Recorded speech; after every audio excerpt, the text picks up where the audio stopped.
Hello everyone, this is Jeff with Neofilm, and today I want to share with you a little bit about the 360 videos that I've been posting. I did one of Oak Grove String Band where I changed the point of view in a crazy cool way throughout the video, and I had a lot of fun doing that. And then I did another one with the Derek McCoy trio where I just uploaded the video straight as a 360 video without changing the point of view, added some better quality audio to the footage in post using Adobe Premiere.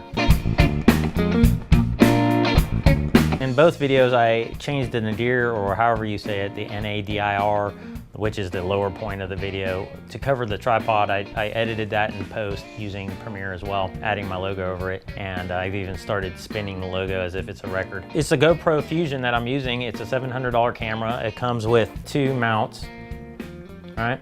And they have like stickers underneath them and little holes that you can take your quick release plate and you can stick it in that hole and temporarily use it, but it's not really designed well for that purpose. So you're gonna wanna buy a tripod mount if you really wanna stick it on a tripod. This is the tripod that comes with it. It's really small, and I guess it serves its purpose in respect to, you know, if you want a low point of view, you just extend it, twist it clockwise, and then it locks. But it's really small. I don't really use this a lot. I used it like in one 360 video in a kitchen where I set it on the counter. But I want to use my tripod, generally speaking. So I ordered a couple of tripod mounts, and I have links to those in the bottom of the video, as well as on my website where I have a post about the 360 Fusion. This is what comes with the GoPro Fusion. It's got these two mounts, and you can see they have like a little hole there that I've been digging into with my quick release plate, and it doesn't actually screw into that.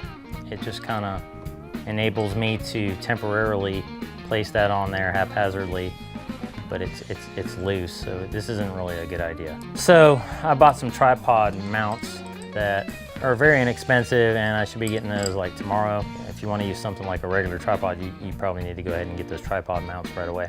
And then there's the case that comes with it.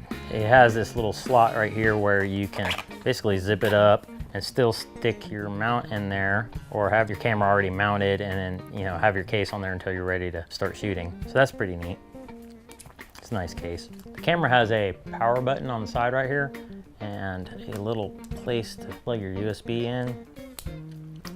And then on the other side, it has a compartment for the two micro SD cards. And you can pull the battery out. That's where the battery is. All right, I don't need to do all that. You can figure that out when you get yours. And when you turn it on, you just basically hold the power button in and wait for it to load. So you can navigate using the power button through the different screens. And when you get to a screen you want to adjust the settings on, you just hit the record button, and then that brings you into that screen. And you can navigate down the screen by hitting the power button again until you get to where you want to go. So like if I want to go down here and change how long a time lapse is, I navigate using the power button, and then I hit the record button to change the length of time lapse. And that goes for anything I want to adjust. Connecting to a device can be tricky. I've tried different phones and sometimes it's a pain. When I tried it on a tablet, it worked great the first time, but for some reason on the couple of phones I've tried it just couldn't get it to connect. And so I ended up just shooting blind and not knowing how to adjust the ISO, because I don't really see any settings for that. I haven't really dug into this deep, but I don't know if there's a way to control the ISO was my biggest thing, and I was kind of on the spot because the phone wouldn't connect, and I was depending on that to work, and at the time I wasn't even sure if I was keeping the camera.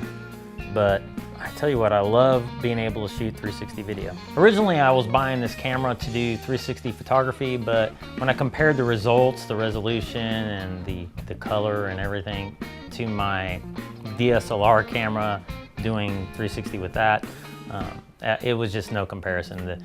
if you want good resolution, or if you want the best resolution and the best color and everything, then you really need to use a DSLR like what I got here, my Sony A6500.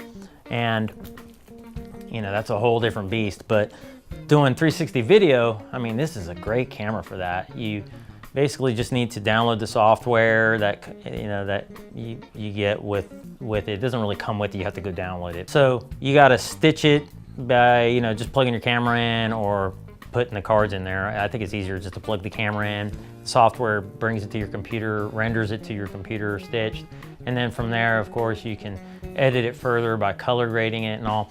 And the thing I want to throw at you is, the ISO kind of goes a little high, so it gets a little grainy if you have it in auto mode and you don't have a compatible device to kind of get things set up right.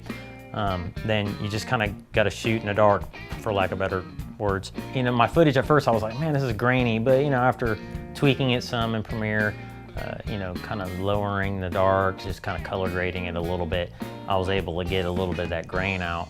But I'm really excited about the future of getting a compatible device to control it remotely with.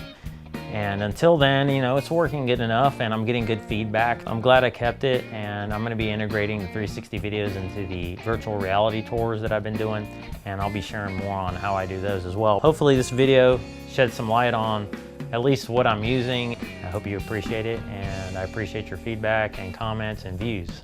And have a great day.